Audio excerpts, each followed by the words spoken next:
Hello बच्चों, इस video में मैं आपको कक्षा 12 के विषय हिंदी की पूरक पुस्तक वितान का जो पहला पाठ है जिसका शीर्षक है सिल्वर वेडिंग, उसके इस पाठ के अभ्यास प्रश्नों का उत्तर मैं दूंगी। इसमें पहला प्रश्न है, यशोधर बाबू की पत्नी समय के साथ ढल सकने में सफल होती हैं, लेकिन यशोधर बाबू असफल रहते हैं, ऐसा क्यों? इस प्रश्न का उत्तर इस प्रकार होगा। कहानी के अनुसार कि यशोधर बाबू बचपन से ही जिम्मेदारियों के बोझ से लद गए थे। बचपन में ही उनके माता पिता का देहांत हो गया था। उनका पालन पोषण उनकी विधवा बुआ ने किया। मैट्रिक होने के बाद वे दिल्ली आ गए तथा किशनदा जैसे कुंवारे के पास रहे। किशनदा जो उनके आदर्श थे, वो एक कुंवारे व्यक्ति थे, उन्होंने विवाह नहीं किया, वो उनके साथ रहते। इस तरह से सदैव उन लोगों के साथ रहे जिन्हें कभी परिवार का सुख नहीं मिला। वे सदैव पुराने लोगों के साथ रहे, पले बढ़े, अतः उन परंपराओं को छोड़ नहीं सकते थे। उन पर किशनदा के सिद्धांतों का बहुत प्रभाव था। इन सब कारणों से यशोधर बाबू समय के साथ बदलने में असफल रहते हैं। दूसरी तरफ उनकी पत्नी पुराने संस्कारों की थी। वे एक संयुक्त परिवार में आई थीं, जहां उन्हें सुखद अनुभव नहीं हुआ। उनकी इच्छाएं अतृप्त रहीं। वे मात्र सुलभ प्रेम के कारण अपनी संतानों का पक्ष लेती हैं। बेटी के कहे अनुसार वह नए तौर तरीके के कपड़े पहनती हैं। वो बेटों के किसी मामले में दखल नहीं देती। इस प्रकार वे स्वयं को शीघ्र ही बदल लेती हैं और वर्तमान परिस्थितियों के अनुसार अपने आप को ढाल लेती हैं। इसके साथ ही अगला प्रश्न है पाठ में, जो हुआ होगा वाक्य की आप कितनी अर्थ छवियां खोज सकते हैं? पाठ में जो हुआ होगा वाक्य पहली बार तब आता है जब यशोधर किशनदा के किसी जाति भाई से उनकी मौत का कारण पूछते हैं, तो उत्तर मिलता है जो हुआ होगा, अर्थात पता नहीं क्या हुआ। इसका अर्थ यह है कि किशनदा की मृत्यु का कारण जानने की इच्छा भी किसी में नहीं थी। इससे उनकी हीन दशा का पता चलता है। दूसरा अर्थ किशनदा ही उपयोग करते हैं। इसे अपनों से मिली उपेक्षा के लिए करते हैं। वे कहते हैं, भाऊ, सभी जन इसी जो हुआ होगा से मरते हैं। गृहस्थ हो, ब्रह्मचारी हो, अमीर हो, गरीब हो, मरते हो, जो भी मने मरता होगा वो जो हुआ होगा से ही है। हाँ, शुरू में और आखिर में सब अकेले ही होते हैं। अपना कोई नहीं ठहरा दुनिया में, बस अपना नियम अपना हुआ। इस वाक्य के कहने के पीछे उनका उद्देश्य रहा होगा कि सभी को अपने से ही मतलब है, इसलिए वो दूसरों के बारे में बहुत जानने के इच्छुक नहीं है। इस कारण जो हुआ होगा वाक्यांश का प्रयोग करते हैं। अगला प्रश्न है, समहाउ इम्प्रॉपर। वाक्यांश का प्रयोग यशोधर बाबू लगभग हर वाक्य के प्रारंभ में तकिया कलाम की तरह करते हैं।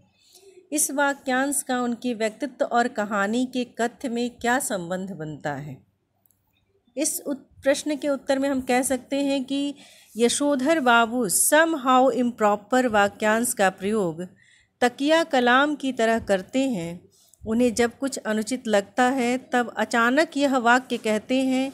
यह वाक्यांश अपूर्णता का द्योतक है। वे पुरानी पीढ़ी के हैं तथा नए परिवेश में उन्हें कई कमियां नज़र आती हैं। वे नए के साथ तालमेल नहीं बैठा पाते। यह वाक्यांश उनके असंतुलन एवं असहज व्यक्तित्व को अर्थ प्रदान करता है।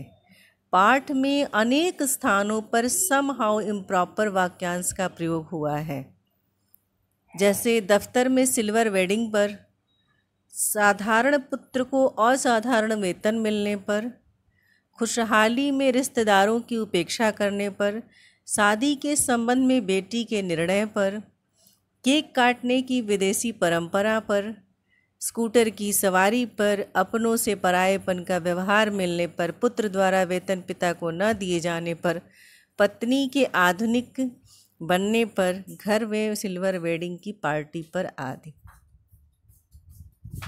इसके साथ ही अगला प्रश्न है, यशोधर बाबू की कहानी को दिशा देने में किशन दा की महत्वपूर्ण भूमिका रही है। आपके जीवन को दिशा देने में किसका महत्वपूर्ण योगदान रहा है और कैसे? इस कहानी के आधार पर इस प्रश्न का उत्तर देते हुए हम कह सकते हैं, यशोधर बाबू की कहानी को दिशा देने में किशन दा की महत्वपूर्ण भूमिका रही है।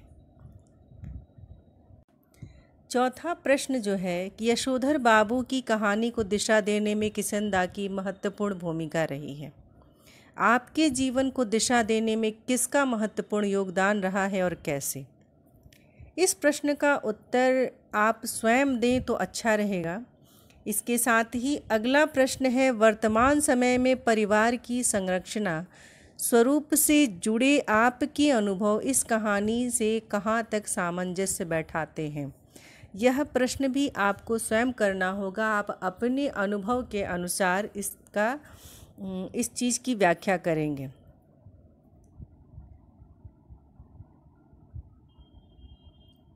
छठवां प्रश्न है, निम्नलिखित में से किसे आप कहानी की मूल संवेदना कहेंगे? पहला है हाशिए पर अकेले जाते मानवीय मूल्य, दूसरा है पीढ़ी का अंतराल और तीसरा है पाश्चात्य संस्कृति का प्रभाव। इस कहानी में मानवीय मूल्यों, भाईचारा, प्रेम, रिश्तेदारी, बुजुर्गों का सम्मान आदि को हाशिए पर दिखाया गया है। यशोधर पुरानी परंपरा के व्यक्ति हैं, जबकि उनके बच्चे पाश्चात्य संस्कृति से प्रभावित हैं। वे सिल्वर वेडिंग जैसी पाश्चात्य परंपरा का निर्वाह करते हैं। इन सब के बावजूद यह कहानी पीढ़ी के अंतराल को स्पष्ट करती है। यशोधर बाबू स्वयं पीढ़ी के अंतराल को स्वीकार करते हैं। वे मानते हैं कि दुनियादारी के मामले में उनकी संतान वो पत्नी उससे आगे है। वह पुराने आदर्शों व मूल्यों से जुड़े हुए हैं। ऑफिस में भी वो कर्मचारियों के साथ ऐसे ही संबंध बनाए हुए हैं। चड्ढा की चौड़ी मोहरी वाली पैंट उन्हें समहाउ इम्प्रॉपर लगती है। उन्हें अपनी बीबी व बच्चों का रहन सहन भी अनुपयुक्त जान पड़ता है। वे जिन सामाजिक मूल्यों को बचाना चाहते हैं, नई पीढ़ी उनका पुरजोर विरोध करती है। नई पीढ़ी पुरानी सादगी को फटीचरी समझती है। इसके साथ ही यशोधर बाबू वर्तमान से सामंजस्य नहीं बना पाते, क्योंकि वे अपने अतीत का त्याग नहीं कर पाते। वह रिश्तेदारी निभाने को घाटे का सौदा, नई पीढ़ी जो है वो रिश्तेदारी निभाने को घाटे का सौदा बताती है। इन्हीं सब मूल्यों से प्रभावित होकर यशोधर बाबू के बच्चे पिता के लिए नया गाउन लाते हैं, ताकि फटे पुलोवर से उन्हें शर्मिंदा ना होना पड़े। उन्हें अपने मान सम्मान की चिंता है, पिता की मनः स्थिति की नहीं। अतः यह कहानी पीढ़ी के अंतराल की कहानी कहती है और यही कहानी की मूल संवेदना है। कमियां दोनों पीढ़ियों में है। ऐसा नहीं है कि 100% यशोधर बाबू सही है, उनके बच्चे गलत हैं। हाँ, बच्चे वर्तमान स्थिति को अपना चुके हैं। वो दिखावे की संस्कृति को सच मान बैठे हैं। वहीं यशोधर बाबू अपने मूल रूप को ही अपनाए रहना चाहते हैं। लेकिन अगर व्यक्ति जो है अपनी जड़ता को नहीं छोड़ता, परिवर्तन को नहीं अपनाता, तो ऐसे ही परिस्थितियों में सामंजस्य बिठाना उसके लिए मुश्किल होता जाता है। इसके साथ ही अगला प्रश्न है, अपने घर और विद्यालय के आसपास हो रहे उन बदलावों के बारे में लिखे जो सुविधाजनक और आधुनिक होते हुए बुजुर्गों को अच्छे नहीं लगते। अच्छा न लगने का क्या कारण होगा? ये प्रश्न जो है इसका उत्तर आप बहुत आसानी से दे पाएंगे अगर आपके घर में दादा दादी, नाना नानी, बड़े बुजुर्ग हैं, तो उनसे और अपने विचारों के सामंजस्य को बिठाते हुए आप इसका उत्तर जो है वो बखूबी दे सकेंगे। इसके साथ ही अगला और अंतिम प्रश्न है, यशोधर बाबू के बारे में आपकी क्या धारणा बनती है? दिए गए 3 कथनों में से आप किसके समर्थन में हैं? अपने अनुभवों और सोच के आधार पर इसके लिए तर्क दीजिए। क है, यशोधर बाबू के विचार पूरी तरह से पुराने हैं और वे सहानुभूति के पात्र नहीं हैं। ख है, यशोधर बाबू में एक तरह का द्वंद्व है जिसके कारण नया उन्हें कभी कभी खींचता तो है पर पुराना छोड़ता नहीं, इसलिए उन्हें सहानुभूति के साथ देखने की ज़रूरत है।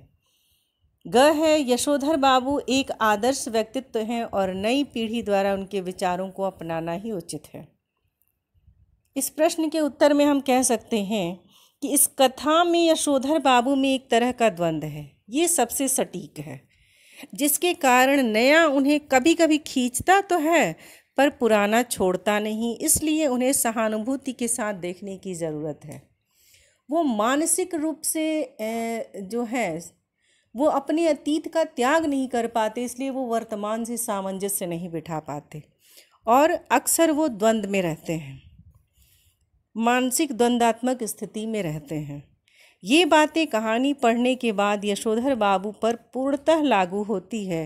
वे पुरानी सोच के व्यक्ति हैं, समाज को वे अपने मूल्यों के हिसाब से चलाना चाहते हैं। वे अपने बच्चों की तरक्की से खुश हैं। उन्हें किशनदा की मौत का कारण समझ में आता है। वह स्वयं को पिछड़ा मानते हैं, फिर भी वे पुराने को छोड़ नहीं पाते। वो स्वयं को उपेक्षित मानने लगते हैं। वे चाहते हैं कि नई पीढ़ी उनके सलाह माने, नई पीढ़ी उनसे सलाह करे, फिर कार्य करे। सिल्वर वेडिंग पार्टी में उन्हें खुशी होती है, परंतु यह भी दुख है कि इस विषय पर उनसे सलाह नहीं ली गई। ऐसे व्यक्तियों के साथ सहानुभूतिपूर्ण व्यवहार जरूरी है। इसके साथ ही ये अभ्यास प्रश्न जो है ये समाप्त हुआ।